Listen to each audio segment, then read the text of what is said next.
مساء الخير، ازيكم عاملين ايه؟ جايب لكم النهارده بقى عربيه اللي الناس كلها بتدور عليها.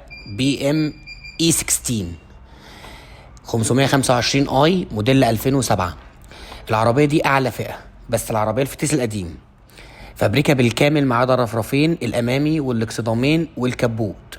رشهم للشكل الجمالي، ما فيهاش اي اعطال، الدواخل كلها فابريكا. ماشيه 295 الف، ودي عربيه بي ام يعني برضو اللي ما تقلقش على الموتور والفتيس، انت بس بص على العفشه كويس. صاحب العربيه بيقول ان الموتور والفتيس والعفشه بحاله ممتازه. كل الكماليات: طاره كهرباء، بخاخات، طاره مالتي، بلوتوث، مثبت سرعه، اوامر صوتيه، اي درايف، اعلى فئه، كراسي كهرباء، ميموري، تكييف دول زون، كمبيوتر رحلات، كل الكماليات موجوده فيها. الصالون بتاعها جلد طبيعي اوريجينال بالكامل.